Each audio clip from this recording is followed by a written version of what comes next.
आजकल एआई की बात इतनी आम हो चुकी है जितनी हमारे यहाँ सियासत और मौसम की बात होती रहती है। लेकिन इस हमारी कश्मीर के पस मंज़र में हम अगर कहें तो अमली तौर पर ये चीज़ इतनी आम नहीं है जितनी कि दूसरी चीज़ें हैं।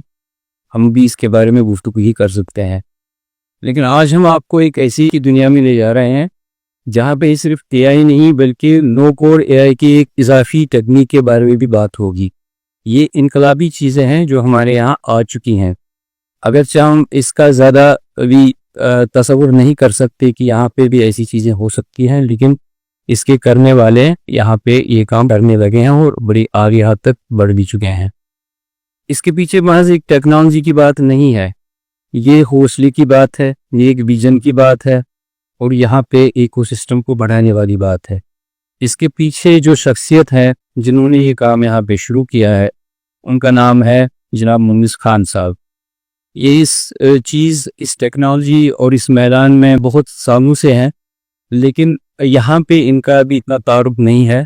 वो तारुफ आज हम कराए देते हैं, बल्कि वो खुद अपनी ज़ुबान से कराएंगे। मुनिस खान साहब, आपका खुशामदीद। आप शुरू इस बात से ही कीजिए अपने बारे में तारुफ, आपका सफ़र, तालीमी सफ़र और फिर बिजनेस का सफ़र कहाँ से शुरू हुआ, कहाँ तक आया हुआ। जी, मेरे तालीमी सफ़र शुरू करते मैंने बेसिकली हैदराबाद से पढ़ा हुआ है। तो स्पेसिफिकली मैंने पढ़ा हुआ है जिसको कहते हैं नेचुरल लैंग्वेज प्रोसेसिंग, जो जिस एआई की आप जिक्र कर रहे थे उसी का एक सब फील्ड है वो।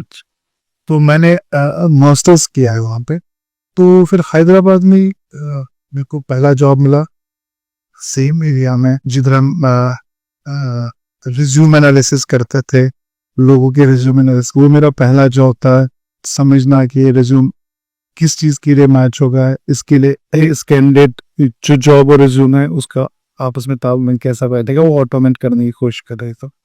ये बात है 2008 की।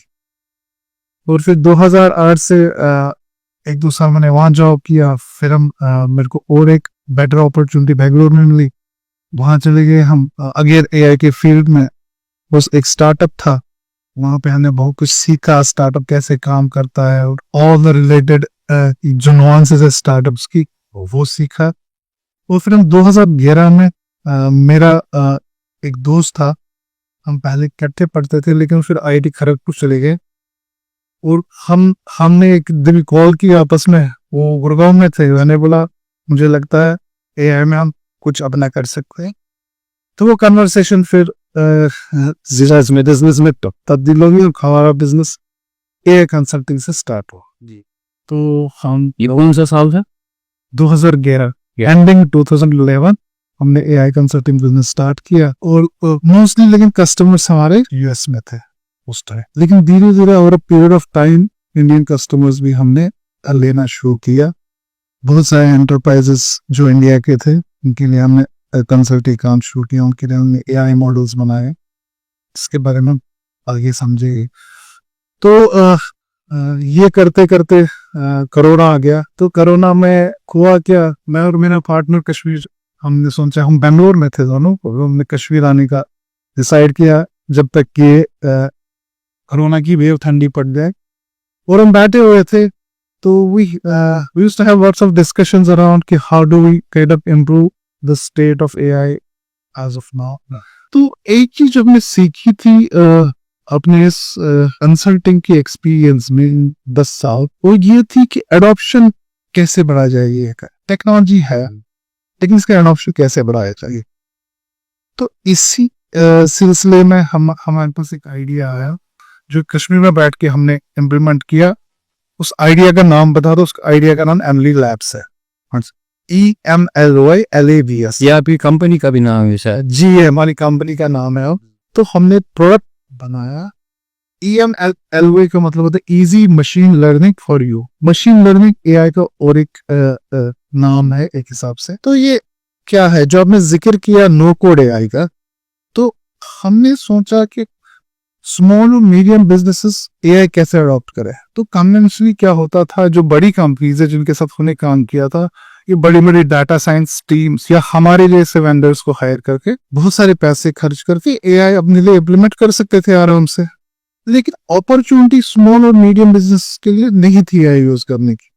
तो कैसे होती? इस टेक्नोलॉजी का बैरियर हम नीचे ले जाएगा, कम करे, ताकि लोगों के लिए स्पेसलेस लाना जरूरी ना बने। तो इसीलिए नो कोड एआई। पहले आप कोडिंग करवा के एआई के सिस्टम्स बनाते थे, अब हमने ऐसा सिस्टम बनाया जहां पे आप जैसे आप एक्सेल शीट यूज करोगे, स्प्रेडशीट यूज करोगे, वैसे आप एआई के मॉडल्स यूज कर सकते। इंटेलिजेंस से क्या ताल्लुक है, क्या रिश्ता है, आर्टिफिशियल इंटेलिजेंस असल में क्या काम करती है, इसकी इफादियत, कम्युनिकेशन क्या है, इसकी सूरतें क्या है। जब ये बात दिमाग में आ जाएगी फिर हम आगे की स्टेप को समझेंगे कि इसको आप जब आम मुमकिन आम कर रहे हैं तो उसका क्या फायदा है। जी, पहले तो वर्ड है इंटेलिजेंस। इसमें इंटेलिजेंस का मतलब है कि आप वैसा काम करे जो एक इंसान, जो ह्यूमन कर पाए, कंप्यूटर वो काम कर पाए। आर्टिफिशियल इसलिए है क्योंकि वो ह्यूमन नहीं कर रहा है, वो एक कंप्यूटर कर रहा है। तो ऐसे चीजें, ऐसे टास्क जो कंप्यूटर कर पाए exactly like a human, right, इसको, इस कैटेगरी ऑफ सॉफ्टवेयर को कहते हैं आर्टिफिशियल इंटेलिजेंस सॉफ्टवेयर। जैसे कि हम ह्यूमंस आम लाइफ में बहुत सारी चीजें करते हैं जो फॉर ग्रांटेड लेते हैं, जैसे कि आप डिसीजंस ले रहे हैं, राइट। मुझे कल अगर जाना है, मुझे छाता लेना है कि मैं जा सकता हूँ छाते के बगैर, तो मैं गेस करता हूँ कल बारिश गिरेगी नहीं गिरेगी, मैं ये प्रोसेस करता रहता हूँ, तो प्रेडिक्ट कर रहे हैं कुछ, राइट।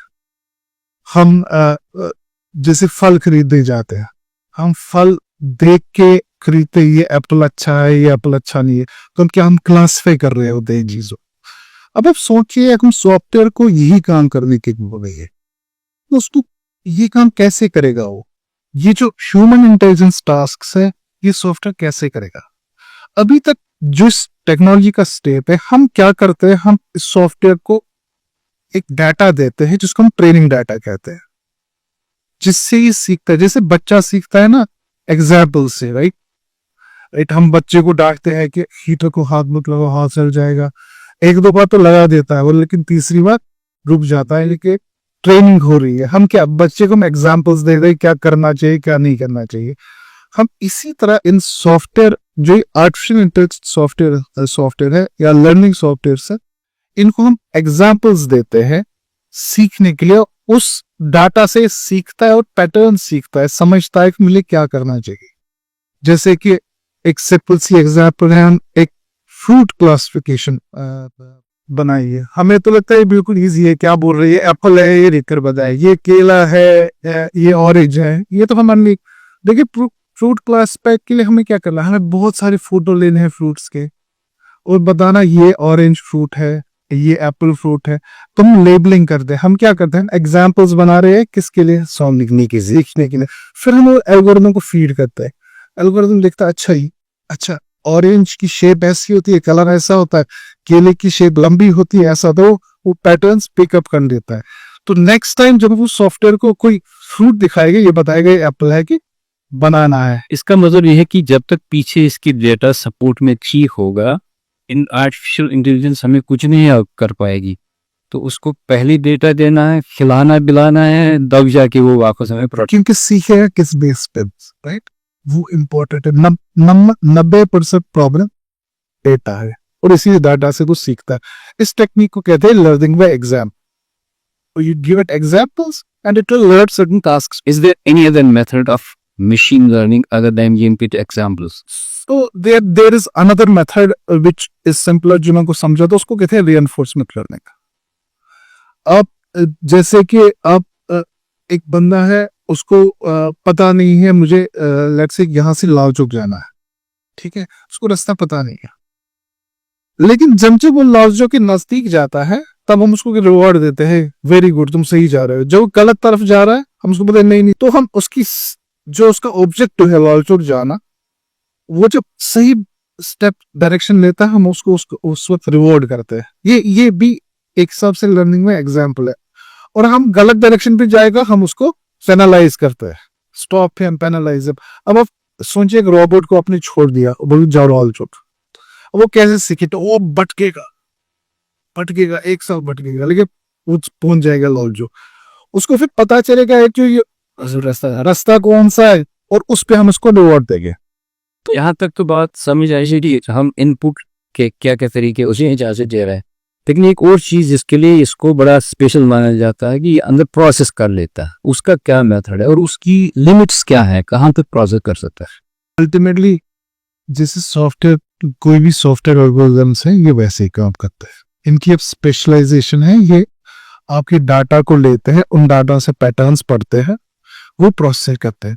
अब चूंकि देखिए कुछ प्रॉब्लम्स, कुछ लर्निंग प्रॉब्लम्स के लिए बहुत कम डाटा चाहिए तो कम प्रोसेस चाहिए, लेकिन आजकल जो नए जनरेटिव एआई एल्गोरिथम्स हैं उनको बहुत सारा डाटा चाहिए और वो प्रोसेसिंग के लिए कुछ स्पेशल इक्विपमेंट चाहिए, जैसे कि जीपीयूज चाहिए। तो ये आप समझिए जितना ज्यादा डाटा देंगे उतना ज्यादा पैटर्न सीखेगा और उतना ज्यादा बेटर इंटेलिजेंस इसके पास जी, इसकी अभी तक हम इसकी बात करेंगे, उसके बाद हम आपकी इस जो है अभी नो कोड की बात कर रहे हैं, तो कोड में और नो कोड में पहले फर्क समझाइए। आपको वेबसाइट बनानी है, आप वेबसाइट बनाने के लिए आप दो ऑप्शन है आपके पास। एक ऑप्शन है आपके पास एक सॉफ्टवेयर आता है वर्डप्रेस करके, वर्डप्रेस में हम ड्रैग एंड ड्रॉप करके चीजें बनाते तो आपकी वेबसाइट बन जाती। आपने कोई कोड नहीं दिखाया, अब दोनों कोई HTML, इसमें HTML चाहिए होता है, एक कोडिंग लैंग्वेज है, CSS चाहिए होता है, स्टाइलिंग लैंग्वेज है, जावास्क्रिप्ट चाहिए होता है, मतलब 2-3 किस्म की कोडिंग लैंग्वेज चाहिए।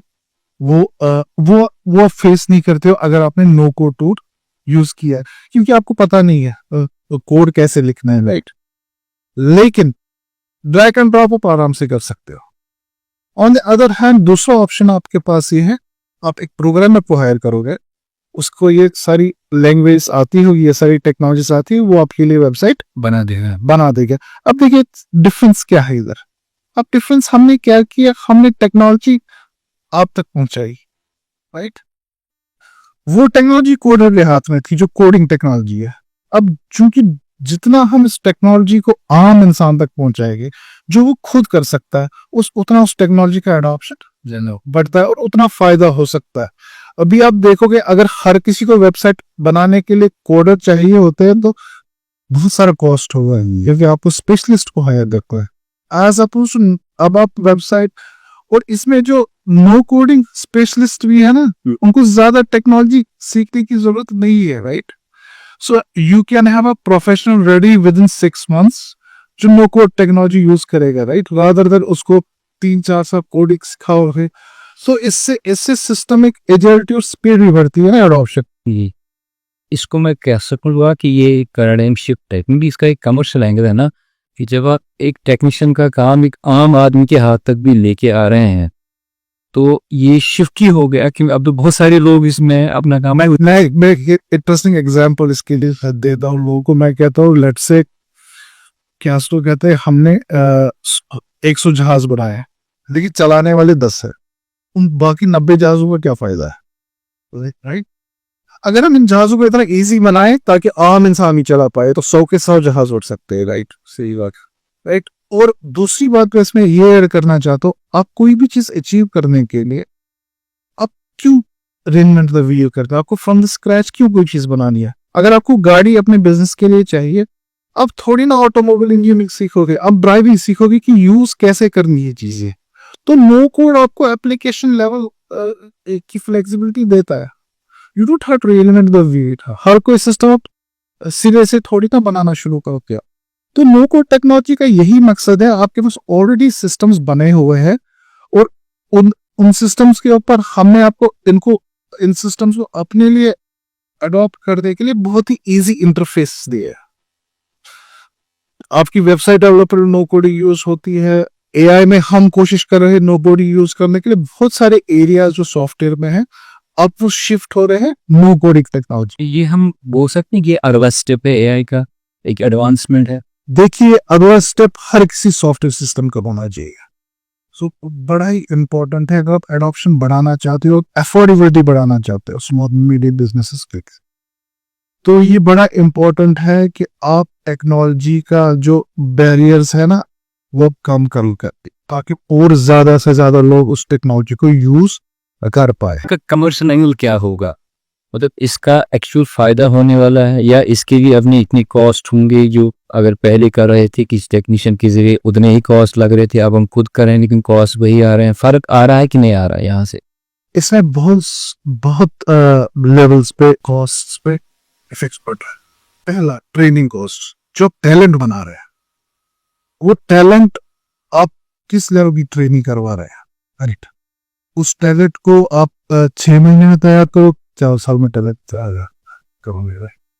दूसरा कॉस्ट है कि आप चूंकि नो कोड एआई में खूबसूरत चीज उसको रीयूजेबिलिटी बोलते हैं कि हम ऑलरेडी एग्जिस्टिंग सिस्टम्स तो अपने लिए अडॉप्ट करते हैं, एक वो बने बनाए सिस्टम्स होते हैं जो हम अपने लिए अडॉप्ट करते हैं।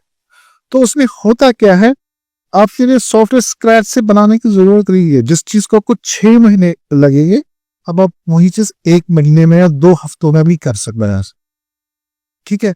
तो आपका टाइम बच गया, क्योंकि 6 महीने में आपको इतने सारे लोग लगते, उतना सारा टैलेंट लगता है आपको, उसका भी कॉस्ट बच गया। तो आप गो टू मार्केट आपका फास्ट हो गया। अब जल्द से जल्द अपनी वेबसाइट बना रही हो, अपना एआई मॉडल बनाना हो, जल्द से जल्द अपने बिजनेस के लिए इस्तेमाल करना शुरू करेगी, राइट? तो आप टैलेंट क्रिएट करने का कॉस्ट कम करते हैं। अब गो टू मार्केट आपका बिल्कुल स्पीड अप आ जाता है, राइट? और इसमें जो आपको फ्रॉम स्क्रैच बनाने और नो कोड बनाने में कम से कम 10 गुना कॉस्ट भी फर्क होती है। और ये सिस्टम्स ऑलरेडी बने हुए बहुत सारे लोगों ने इस्तेमाल किए होते हैं कि टेस्टेड होते हैं। जो आप नया सिस्टम बनाते हो सॉफ्टवेयर में बग्स आ जाते हैं, बहुत सारी चीजें होते हैं, बहुत सारे मसले। आपकी कंपनी का यूएसपी यही है, यूनिक सेलिंग प्रपोजल। सी हमारी कंपनी का मकसद है कि एआई ज्यादा से ज्यादा लोगों तक पहुंचे, राइट? उसके लिए हमने क्या किया, एआई को हमने नो कोड फैशन में लोगों को अवेलेबल करवाया है कि आप भी अगर आए तो एक चैटबॉट बना सकते हैं विद योर बैकग्राउंड, राइट?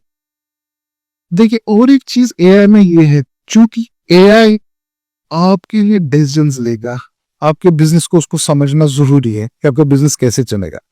वो प्रोग्रामर नहीं समझता है, वो आप समझोगे क्योंकि आप अपने एरिया के एक्सपर्ट हो। जब मैं वो टूल आपके हाथ में दूंगा, आप एआई को बेटर यूज कर सकते हैं, ठीक है? लेकिन आपको आपके हाथ में कैसे वो टूल दूंगा जब तक मैं उस टूल को आपकी लैंग्वेज में न ले आओ, इजी न कर दो आपसे। इससे प्रेडिक्शंस का भी मॉडल बनता है कि बिजनेस प्रोजेक्शंस की जाएंगी, प्रेडिक्शंस की जाएगी, चीज होता है। तो एआई में बहुत सारी चीजें होती है, बहुत सारे टास्क होते हैं एआई में। एक तो आपका जो आजकल जो सबसे पॉपुलर है जिसको जनरेशन कहते हैं, जैसे कि आपका टूल्स है, चैट जीपीटी है, आपका जेमिनी है, आपको क्लाउड है। इसमें क्या होता है, आप उससे सवाल पूछते हो, वो जवाब देता है, वो आप उसके साथ बहुत सारी ब्रेनस्टॉर्मिंग करते हो, आप उसको कुछ रेसिपीज बनाने के लिए बोलते हो, राइट? बताइए। तो ये जनरेट करता है आपके लिए चीजें। तो ये एक एस्पेक्ट है, ये एक टास्क है, ये हम भी करते हैं एज अ ह्यूमंस। बात नहीं कर रहा हूँ मैं आपके साथ, आप कुछ पूछ रहे हो, आप मेरे को प्रॉम्प्ट दे रहे हो, मैं आपको जवाब दे रहा हूँ, मैं उसको जनरेट कर रहा हूँ आपके लिए। तो ये लैंग्वेज जनरेशन एक एस्पेक्ट है, ये होता है। इसी में इमेज जनरेशन भी आता है, अब प्रॉम्प्ट देते हैं कि मेरे को ये इमेज चाहिए तो क्रिएट कर देता। दूसरा एस्पेक्ट जो आपने मेंशन किया प्रेडिक्शन का, वो और एक कैटेगरी है एआई की जहां पे हम फोरकास्टिंग करते हैं। फोरकास्टिंग कैसे करते हैं, जैसे कि आपका बिजनेस चल रहा है, 10 साल का डाटा है आपके पास, वो डाटा हम उसको देंगे तो वो बताएगा अगले साल आपकी सेल क्या होगी, आप डिमांड क्या होगी। तो उसको प्रेडिक्टिव एआई कहते हैं। तो उसमें ये काम आता है डिमांड प्लानिंग के लिए, लॉजिस्टिक एनालिसिस के लिए। बिजनेस को जितनी फ्यूचर पे नजर हो उतना अच्छा बेहतर होता है। तो ये बहुत क्रिटिकल है। लेकिन आजकल जनरेटिव एआई बहुत सारे लोग होते हैं, लेकिन इसके प्रेडिक्टिव एआई और generative AI equally important. Okay, मुझे साथ में बताइए, टेक्नोलॉजी का ही एक सवाल और है कि हमारे पास अभी जैसे कई सारे ऐप्स हैं जो थोड़े थोड़े काम करते रहते हैं, और जो नई बात आजकल चल रही एआई एजेंट्स की, जी, तो उनका और इस नो कोड का कोई मुमासलत है, कोई ताल्लुक है, क्या चीज है? जी, नो कोड ये चीजें बनाने का एक तरीका है, एक अप्रोच है, ठीक है? आप या तो कोड से एआई बनाओगे या नो कोड से एआई बनाओगे, राइट? लेकिन मैं एआई एजेंट पे जाना चाहता हूँ। एआई एजेंट है क्या चीज? एआई एजेंट, आप सोचिए, आप हायर करोगे किसी को अपने चिट्ठियां सॉर्ट करने के लिए, राइट? आपके पास हजारों चिट्ठियां आ रही है और हम किसी बंदे को बैठाओगे और बोलोगे ये जो चिट्ठी आ रही है मेरे ऑफिस में, ये अप्रोप्रिएट डिपार्टमेंट और अप्रोप्रिएट पर्सन के बंदे के पास आप पोर्शन चेक। अब आजकल ईमेल होते हैं, राइट? अब आप हायर कर लो एक एजेंट को, आप उसको बोलोगे ये आपका काम है, ये जो ईमेल आएगा ये अप्रोप्रिएट पर्सन तक पहुंचना चाहिए। तो एजेंट को उसके लिए क्या करना, तो ईमेल को एनालिसिस करना है, सोचना सेल्स के लिए ईमेल है, ये सपोर्ट के लिए ईमेल है, राइट, या इन्वेस्टमेंट के लिए ईमेल है। उस बेसिस पर वो पहले सिलेक्ट करेगा किस डिपार्टमेंट पे जाएगा, फिर उसके बाद देखेगा उस डिपार्टमेंट में कौन से बंदे हैं, उनके प्रोफाइल्स क्या है, कौन इस ईमेल को बेहतर तरीके से हैंडल कर सकता है।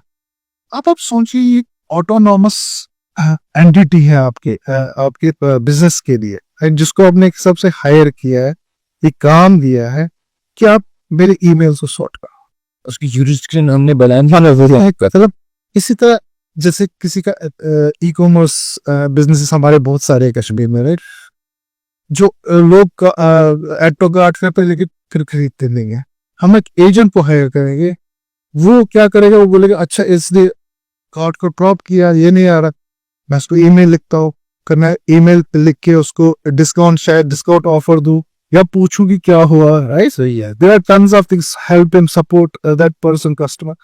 तो ये ऑटोनॉमी एआई को जब हम देते हैं उस टाइप के एआई को हम कहते हैं एआई एजेंट्स।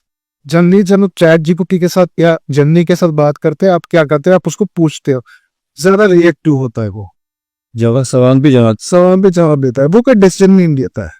जब इसी एआई को छोड़ देते हैं, right, as an independent entity in business, ये आपके लिए कुछ काम कर सकता है। और आप सोचिए आप बहुत कुछ कर सकते हैं इसी, और बहुत सारे छोटे छोटे एआई एजेंट्स हमारे बिजनेसेस में हमारे लिए काम करते रहते। अब हम आपकी कंपनी की बात करते हैं जो यहाँ पे आप अभी काम कर रहे हैं, उसमें आप ये बताइए पहले बाहर के बिना काम होता रहा, आपकी ग्रोथ बीच में हमारा फिर कौन सा है जिसको आप कैटर कर रहे हैं आजकल? जी, जैसे वाले कलास दिए, हमारे बिजनेस के दो एस्पेक्ट, एक तो जो पहले था एआई कंसल्टिंग कर है, इससे हमने कोर कस्टमर बेस बनाई है।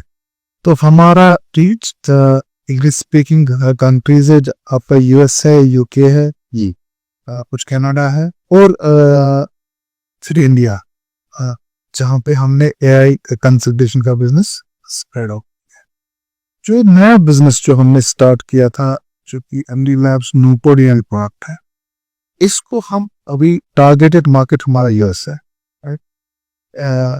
ये इसका जो हमारा सेलिंग अप्रोच है वो SaaS बेस्ड है, SaaS सॉफ्टवेयर सर्विस अप्रोच है, जहाँ से लोग आते हैं, देखते हैं, इसको ट्राई करते हैं, वैल्यू समझते हैं। तो ये थोड़ा मॉडर्न तरीका है सॉफ्टवेयर बेचने का।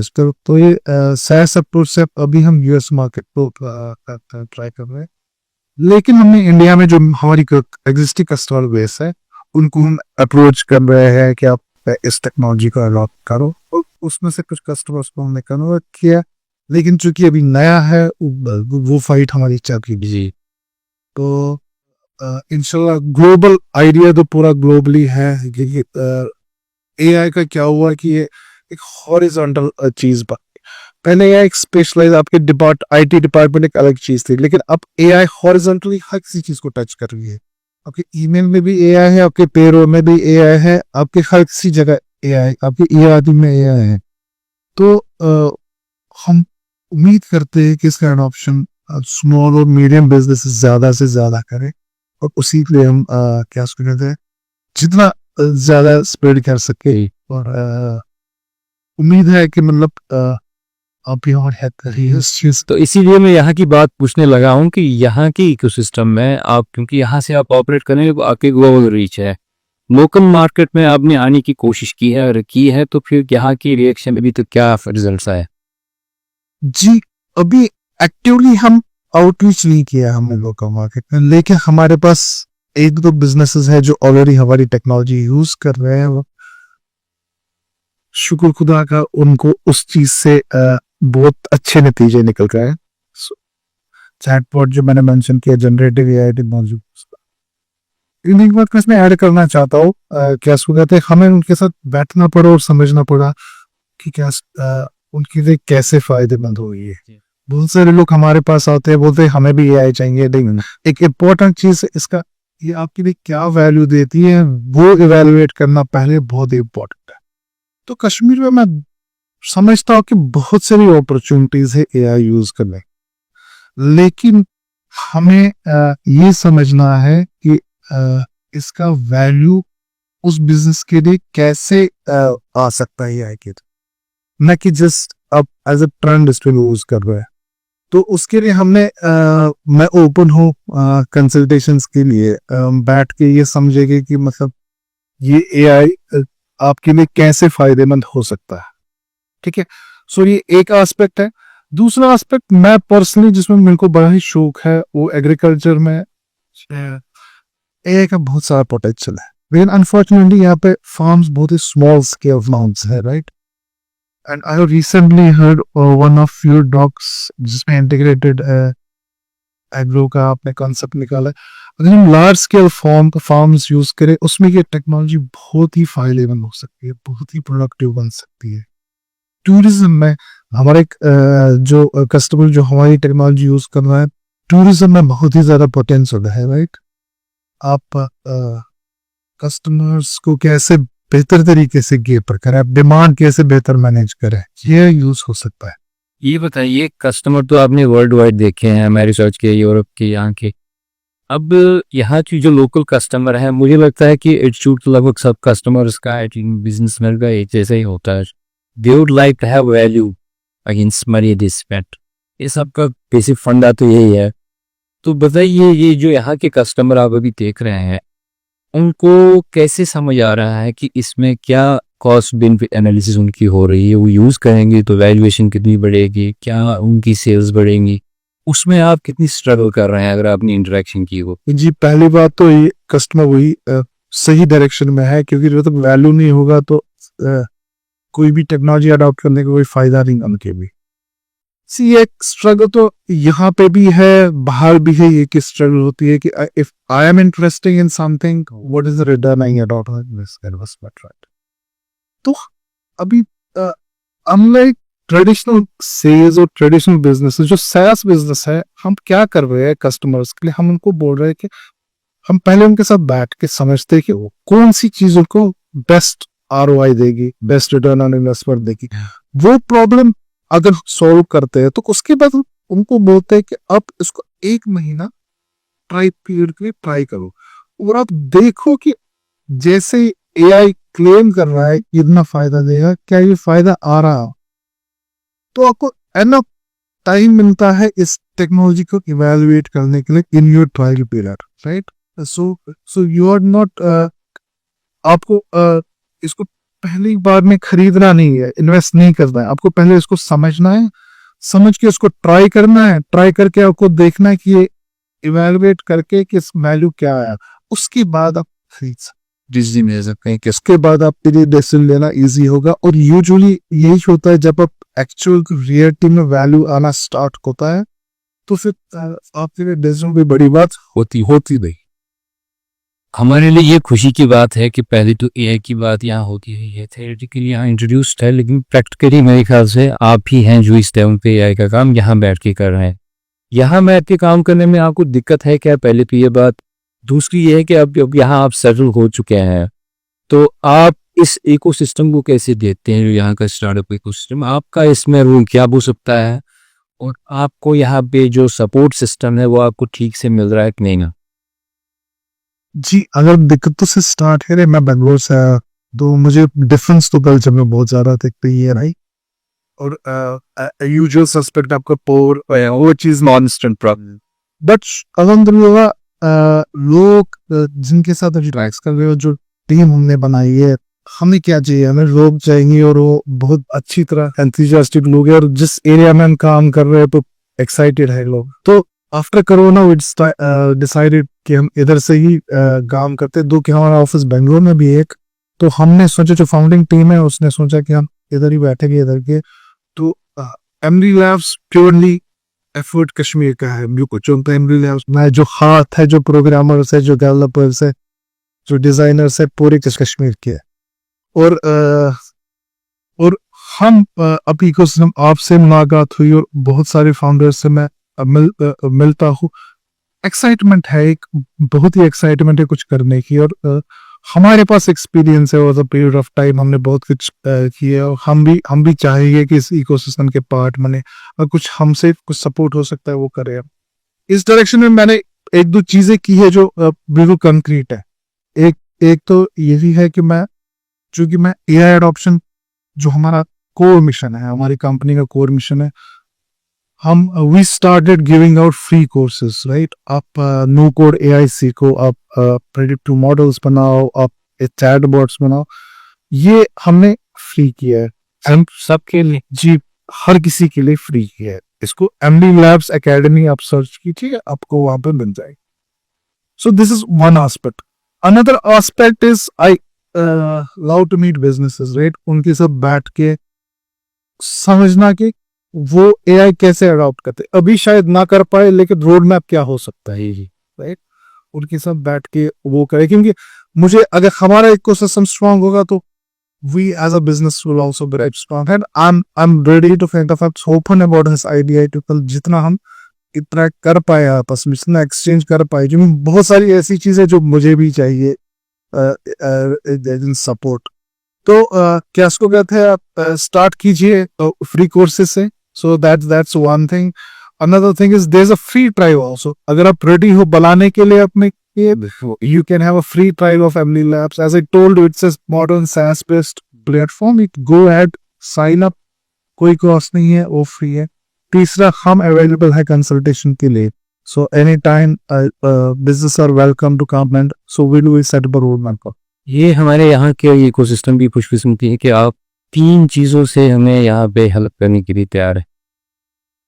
तो एक तो ये है कि आप फ्री में एजुकेशन भी दे रहे हैं, सिखा रहे हैं लोगों को। दूसरा, आप इंटरेक्शन करके हमको एक फ्री कॉस्ट में एक ट्रायल भी डेली फर्क दे रहे हैं, और लोगों को एक तर्ज अमल भी बता रहे हैं कि इसका उनकी बिजनेस के साथ जोड़ कैसे होगा। तो इन चीज़ों का हम आगे भी लोगों को बताएंगे, और नाजरीन तो सुन ही रहे हैं कि ये चीज़ जो है, जी, मैं चूंकि आपने मेरे को यहाँ बुलाया और उसका शुक्रिया। और एक चीज मैं ऐड करना चाहता हूँ, जो चौथी चीज है, will have a special discount if the my customers in Kashmir Valley find this valuable technology to use, so we'll have a special discounts for them as well. It's very good for the local customers जो भी होंगे। तो एक नया system तो यही है, असल में आगे की दुनिया तो इसी से चलने वाली है। तो कोई ये नहीं कह सकता कि हम इससे दूर रह के भी चल सकते हैं, आगे जाके सभी इसी चीज़ को ढूंढने लगेंगे। अभी अगर हम यहाँ से शुरुआत करें तो will be ahead in the race. तो आज की जो बात की है उस ये एक नई टेक्नोलॉजी, एक इनकलाबी टेक्नोलॉजी की बात है, और हमारे यहाँ पे आ चुकी है, ये सबसे बड़ी खुशी की बात है। तो इनसे आगे भी बातें होती रहेंगी जब आगे माइलस्टोन्स आते जाएंगे। तो फिलहाल के लिए इतना ही, शुक्रिया।